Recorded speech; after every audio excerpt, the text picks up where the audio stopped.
हमारा भोजन ऐसा होना चाहिए जो आसानी से पच जाए और हमें जीने के लिए तथा दैनिक कार्य करने के लिए भरपूर ऊर्जा दे।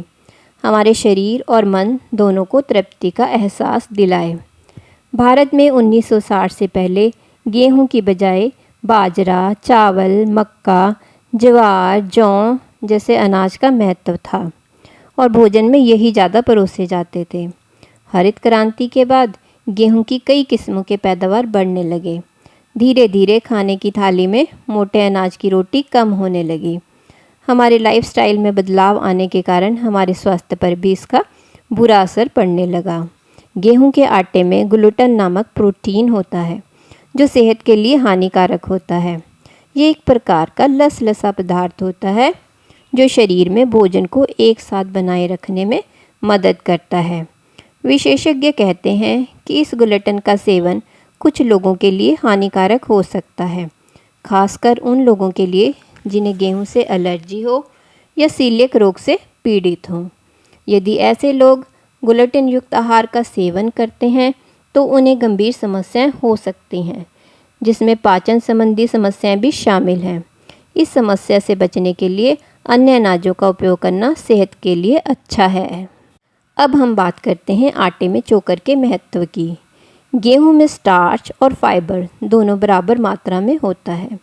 चोकर रहित आटे को मैदा या रिफाइंड आटा कहते हैं।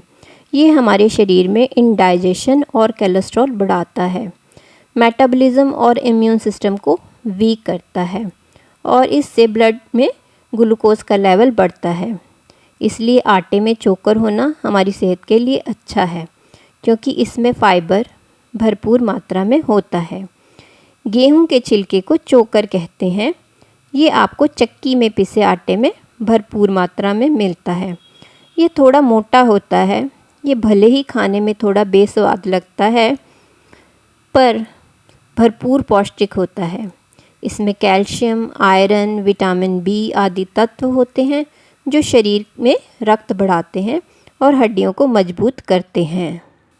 इसमें मौजूद फाइबर शुगर कंट्रोल करता है, मेटाबॉलिज्म सही रखता है और हमारे इम्यून सिस्टम को स्ट्रॉन्ग बनाता है। हमारे डाइजेस्टिव सिस्टम के लिए भी फाइबर युक्त आटा बहुत लाभकारी होता है। अब हम बात करते हैं कि मल्टीग्रेन आटा क्या है और हमें यह क्यों खाना चाहिए। मल्टीग्रेन आटा 2 या 2 से अधिक अनाजों से मिलकर बनाया जाता है। इसमें गेहूं के आटे से ज़्यादा पोषक तत्व होते हैं। इसमें प्रोटीन, फाइबर और कई प्रकार के माइक्रो और मैक्रो न्यूट्रिएंट्स होते हैं जो हमारे शरीर के लिए अति आवश्यक होते हैं। यदि हम गेहूं के आटे को मल्टीग्रेन आटे में बदल दें तो हमें कई तरह के ज़रूरी पोषक तत्व आटे की रोटी में ही मिल जाएंगे जो हमारे स्वास्थ्य के लिए लाभकारी होते हैं। अब जानते हैं मल्टीग्रेन आटे खाने से हमें क्या लाभ होते हैं। सबसे पहले तो यह हमारे पाचन तंत्र के लिए बहुत लाभकारी है क्योंकि इसमें फाइबर भरपूर मात्रा में होता है जो हमारी स्मॉल इंटेस्टाइन में गुड बैक्टीरिया का पोषण करता है और भोजन आसानी से पच जाता है और कॉन्स्टिपेशन की शिकायत नहीं होती। यह वज़न घटाने में भी सहायता करता है। ये ग्लूटेन फ्री होता है।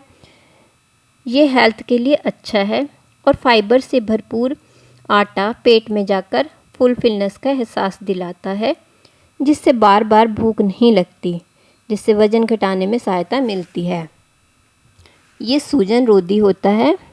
बाजरा से बना मल्टीग्रेन आटा उन लोगों की भी मदद करता है जिन लोगों के दर्द और अधिक गर्मी में सूजन होती है।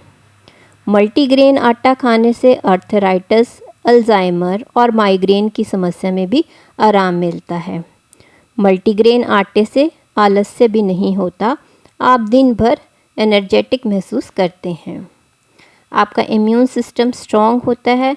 कोई वायरस शरीर में जल्दी से प्रवेश नहीं करता। यदि आप इसे डेली लेते हैं तो आप कैंसर और हार्ट संबंधी बीमारियों से भी बच सकते हैं और हेपेटाइटिस और लीवर सोराइसिस जैसे रोग आपको कभी नहीं होंगे। ये मसल बनाने में भी हेल्प करता है क्योंकि इसमें प्रोटीन भरपूर मात्रा में होता है। इसे आहार में रोज़ाना लेने से आप जीवन भर निरोग बने रहोगे। इसमें मौजूद फाइबर, विटामिन्स और मिनरल से इनका ग्लाइसेमिक इंडेक्स कम होने के कारण ग्लूकोज रक्त में धीरे धीरे मिलने से शुगर के रोगियों के लिए ये काफ़ी लाभकारी होता है।